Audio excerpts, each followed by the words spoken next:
নমস্কার দর্শক বন্ধুরা, আমি প্রতিমা কুকিং উইথ প্রতিমা চ্যানেলে তোমাদের সবাইকে আবারও একবার আন্তরিকভাবে সুস্বাগতম। আশা করি বন্ধুরা তোমরা সবাই খুব ভালো আছো, সুস্থ আছো। আমিও তোমাদের মতো ভালো বন্ধু পেয়ে খুব ভালো আছি।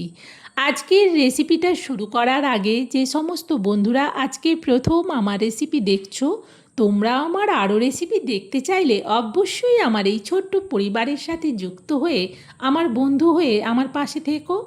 আমার জানা রেসিপিগুলো খুব সহজেই কিন্তু বাড়িতে তৈরি করে নিতে পারবে। রেসিপিগুলো বানানো যেমন সহজ, খেতে কিন্তু দুর্দান্ত টেস্টি হয়।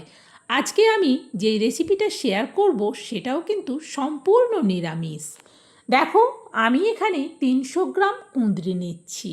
আজকে আমি কাঁঠালের বীজ দিয়ে নিরামিষ কুঁদরির দুর্দান্ত টেস্টি একটা রেসিপি তোমাদের সাথে শেয়ার করব। আমি এখানে কুঁদরির সাথে নিয়ে নিচ্ছি ছোট বাটি ভর্তি করে কাঁঠালের বীজ। এখন আমি এই কাঁঠাল বীজটার খোসা ছাড়িয়ে নেব আর কুঁদরিটা কেটে ধুয়ে নিয়েই ফিরে আসছি। দেখো, সুন্দরভাবে কাঁঠাল বীজের খোসাটা ছাড়িয়ে নিয়েছি আর কাঁঠাল বীজ কিন্তু গোটাই রেখেছি। আর কুঁদরিগুলোকে একটা কুঁদরিকে 4 ভাগে ভাগ করে নিয়েছি। এখন আমি এই রান্নাটা কিভাবে রান্না করব সেটা যদি তোমরা স্কিপ্ট করে দেখো তাহলে কিন্তু কোনো কিছু মিস করে যেতে পারো। আর মিস করে গেলে কিন্তু রেসিপিটা আমার মতো পারফেক্ট বানাতে পারবে না। চলো রান্নাটা শুরু করি।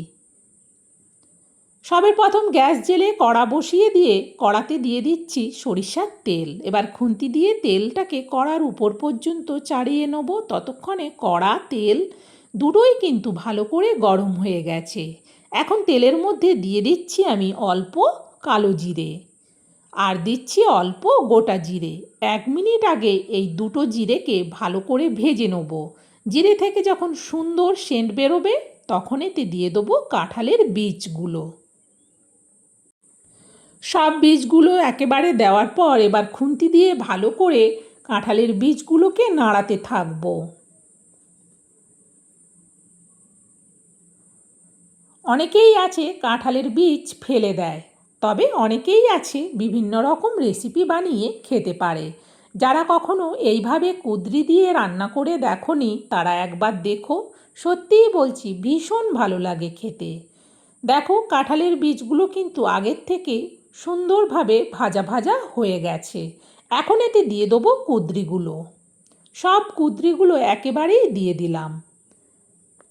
এবার কুঁদরিটাকেও খুন্তি দিয়ে কাঁঠাল বীজের সাথে উল্টে পাল্টে নাড়াতে থাকবো। কড়াইটা নড়ছে, সেই জন্যে চিমটা দিয়ে কড়াইটা ধরে নিলাম, কারণ কড়াইটা নড়লে কিন্তু তখন খুন্তি দিয়ে সবজিগুলোকে নাড়াতে ভীষণই অসুবিধে হয়। এখন কিন্তু বেশ ভালো করে কুঁদরিগুলোকে ভাজা ভাজা হওয়া পর্যন্ত উল্টে পাল্টে নাড়াতে থাকবো। এইভাবে নাড়ালে তাহলে কুঁদরির সব দিক বেশ ভালো করে ভাজা ভাজা হবে। এখন কুঁদরিতে দিয়ে দিচ্ছি পরিমাণ মতো লবণ আর দেব অল্প একটুখানি চিনি। লবণ চিনি দেওয়ার পর আবারও কুঁদরি আর কাঁঠালের বীজটাকে নাড়াতে থাকবো।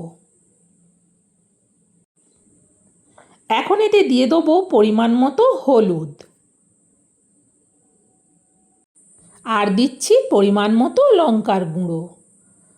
আবারও খুন্তি দিয়ে হলুদ আর লঙ্কার গুঁড়োটাকে মেশাতে থাকবো। কুঁদরি আর কাঁঠালের বীজটাকেও উল্টে পাল্টে নাড়াতে থাকবো। তবে লঙ্কা যে যেমন ঝাল পছন্দ করো সে সেই অনুযায়ী লঙ্কা দিও। এখন মাঝখানটায় একটু জায়গা করে নেব। এই মাঝখানটাতে দিয়ে দেবো টমেটো পেস্ট। একটা ছোট সাইজের গোটা টমেটোর পুরো পেস্টটাই দিলাম। এবার টমেটো পেস্টটাকেও কুঁদরি আর কাঁঠাল বীজের সাথে ভালো করে মিশিয়ে এটাকে ঢেকে দিলাম। এটা একটু ঢেকে দেবো। ঢেকে দিয়ে এতে দেওয়ার জন্যে একটা মশলা রেডি করে নেব। নিয়ে নিচ্ছি সাদা তিল। আমি এখানে চা চামচের মাপে ভর্তি করে 3 চামচ সাদা তিল নেব। এবার এই তিলটাকে আমি ভালো করে শিলে বেটে নেব। তিলটা বেটে নিয়েই কিন্তু ফিরে আসছি। দেখো, সুন্দরভাবে তিলটাকে বেটে নিয়েছি। আর শিলে বাটলে বেশ কিন্তু শুকনো শুকনো করে মশলাটা বাটা যায়। এখন এই তিল বাটাটা রেখে দেবো। রেখে দিয়ে ওইদিকে আগে কড়ার ঢাকনাটা খুলে কুঁদরি আর কাঁঠালের বীজটাকে একটু নাড়াচাড়া করে দেখে নেব।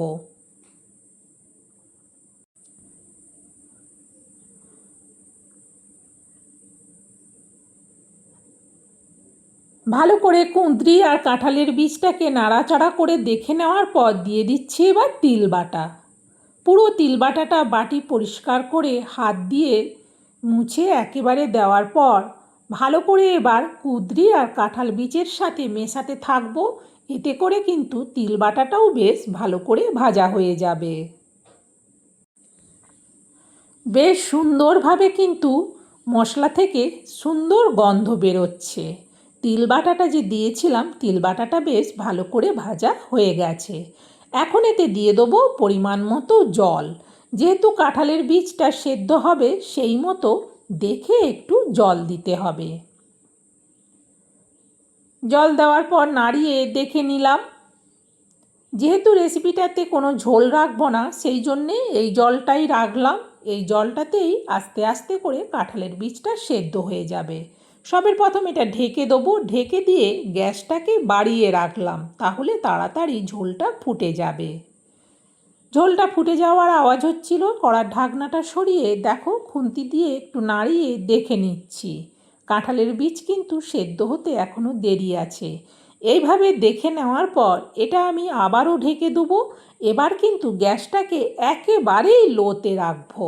লোতে রাখলে তাহলে আস্তে আস্তে করে কাঁঠালের বীজটা সেদ্ধ হয়ে যাবে।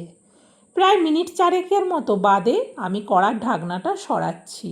দেখো তরকারিটা আস্তে আস্তে ফুটছে। খুন্তি দিয়ে ভালো করে আগে একটু নাড়িয়ে দেখে নেবো, বিশেষ করে কাঁঠাল বীজটা সেদ্ধ হয়েছে কিনা। সেই জন্যে একটা কেটে দেখলেই বুঝতে পারবো কাঁঠালের বীজ কিন্তু সেদ্ধ হয়ে গেছে।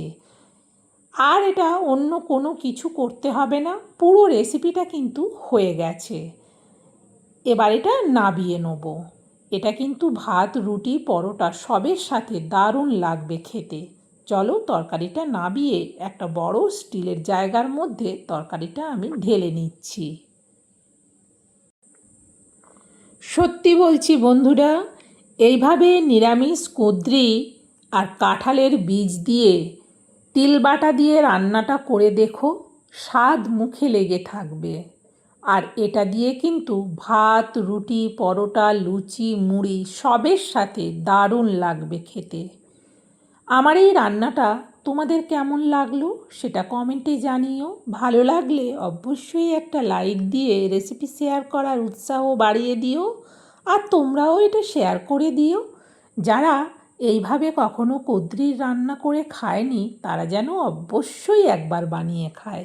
একবার বানিয়ে খেলে বারবার খেতে ইচ্ছে করবে, এতটাই টেস্টি রেসিপি। আজকের মতো রেসিপি শেষ। আবার পরের রেসিপিতে দেখা হবে। সবাই ভালো থেকো, সুস্থ